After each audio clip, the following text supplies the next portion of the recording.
देश में 5 अलग-अलग राज्यों में संपन्न हुए विधानसभा चुनाव में पश्चिम बंगाल का विधानसभा चुनाव काफी अहम माना जा रहा था, जहां पश्चिम बंगाल में तृणमूल कांग्रेस की ममता बनर्जी की सरकार को हटाने के लिए भाजपा के कई वरीय मंत्री समेत झारखंड, बिहार से कई प्रचार प्रसारक चुनाव प्रचार में कमान संभालने की जिम्मेदारी दी गई। इसी कड़ी में गोड्डा लोकसभा क्षेत्र से भाजपा सांसद निशिकांत दुबे को दक्षिण बंगाल की जिम्मेदारी सौंपी गई थी। सांसद निशिकांत दुबे के सबसे करीबी साहिबगंज जिले के निवासी भाजपा नेता अमित कुमार सिंह पश्चिम बंगाल के 4 अलग-अलग लोकसभा क्षेत्र में गोड्डा सांसद निशिकांत दुबे के साथ रहकर जोर शोर से चुनाव प्रचार कर रहे थे। लोकसभा क्षेत्र अंतर्गत 28 विधानसभा में 18 में भाजपा प्रत्याशियों की जीत हो चुकी है। वहीं साहिबगंज निवासी अमित कुमार सिंह बशीरघाट समेत अन्य इलाकों में पूरी मजबूती के साथ पश्चिम बंगाल के मतदाताओं के बीच जाकर उनके मन में बसे टीएमसी के गुंडों का खौफ निकालने की पूरी तरह सफल रहे हैं।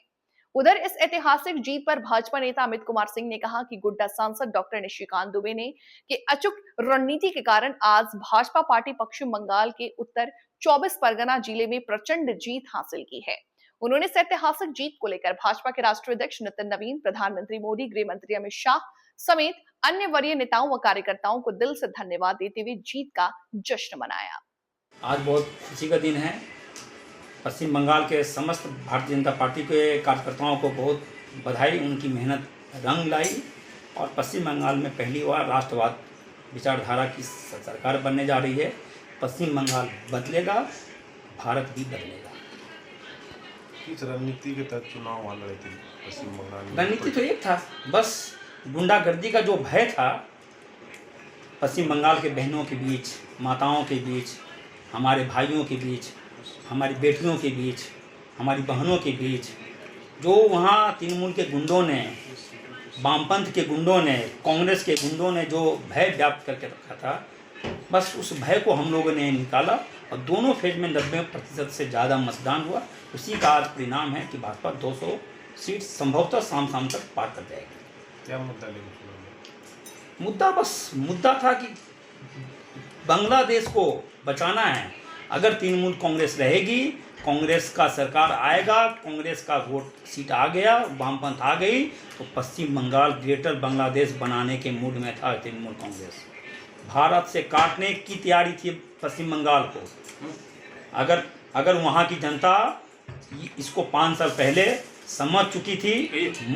पश्चिम बंगाल की जनता बहुत पढ़ी लिखी जनता है। एक कहावत है, Bengal thinks today, India thinks tomorrow. Vande Mataram वहीं से निकला। मैं जिस क्षेत्र में था, नेहाटी एक विधानसभा है, बंकिम चंद्र चट्टोपाध्याय के प्रपौत्र सौमित्र चटर्जी को भारतीय जनता पार्टी चुनाव लड़ा रही थी, वो जीत रहे हैं नेहाटी से। आज तक वंदे मातरम को सम्मान पश्चिम बंगाल की किसी की सरकार, कांग्रेस की सरकार, तृणमूल की सरकार, वामपंथ की सरकार ने कोई सम्मान ही नहीं दिया।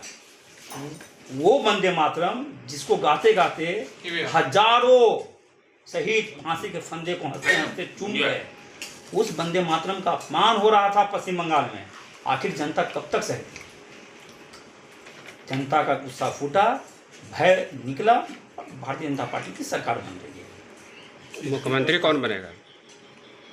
मुख्यमंत्री कोई बंगाल का लाल ही बनेगा, कोई बंगाल का, पश्चिम बंगाल का बेटा ही भारतीय जनता पार्टी का मुख्यमंत्री बनेगा। ये मैं आपको दावे के साथ कह सकता हूँ।